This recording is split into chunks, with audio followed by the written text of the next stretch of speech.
Welcome to our digital library. Hello friends, आज हम संस्कृत का एक नए वीडियो वैदिकी सुभाषतानी का सेकंड अध्याय लेके आप सभी के समक्ष हैं।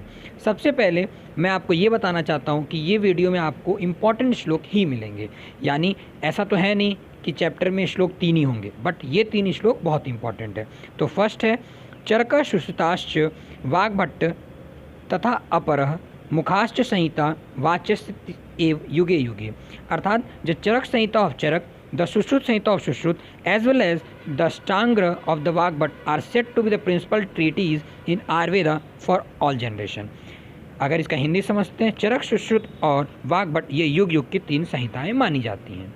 फिर सेकंड श्लोक जो बहुत इंपॉर्टेंट है, निदाने माधव श्रेष्ठ, सूत्र स्थाने तु वाग्भट्ट, शरीर स्थाने सुश्रुतः, श्रेष्ठ चरकस्तु चिकित्सति, अर्थात निदान में माधव निदान श्रेष्ठ है, सूत्र स्थान में वाग्भट्ट श्रेष्ठ है, शरीर स्थान में सुश्रुत श्रेष्ठ है और चिकित्सा स्थान में चरक श्रेष्ठ माने जाते हैं।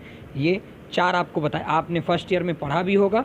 सूत्र स्थान में वाग्भट्ट हम पढ़ते हैं, फिर उसी प्रकार हम निदान के माधव निदान और चिकित्सा में हम चरक जी को भी पढ़ते हैं सेकंड ईयर में, और साथ ही साथ हम सुश्रुत का भी अध्ययन करते हैं फाइनल ईयर तक में।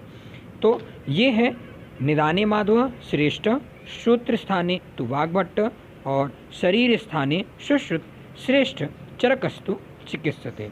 ये काफ़ी इंपॉर्टेंट श्लोक है। अब नेक्स्ट इसकी इंग्लिश अगर आपको समझना है तो अपन उस पर भी डिस्कशन कर लेते हैं। तो आता है the Madhav Nidana is considered as the famous text on Nidan, etiology and pathogenesis.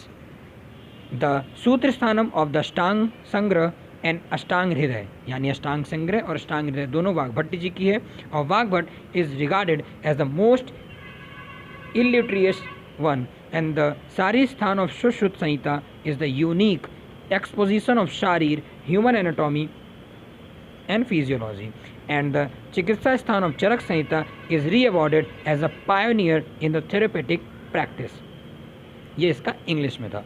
फिर आते हैं थर्ड और लास्ट और अच्छा श्लोक है कि अष्टांग संग्रह ज्ञाता वृता प्रात्यकंत्रिये शमः, अष्टांग संग्रह अज्ञाता वृथा प्राक्तंत्रिय शमः, अर्थात ये होता है after acquiring knowledge in Ashtang Sangrah, attempt taken for the study of other 2 ethics such as Charak Samhita and Sushrut Samhita are useless.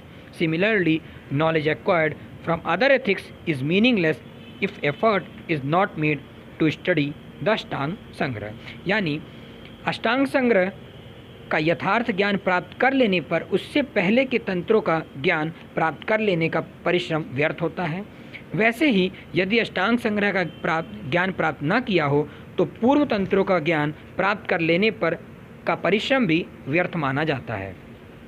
सो अष्टांग संग्रह और अष्टांग हृदय को कितना इंपॉर्टेंस दी गई है आयुर्वेद में, इस श्लोक से आप समझ सकते हैं। तो दीज और 3 shlokas are very important. Thank you.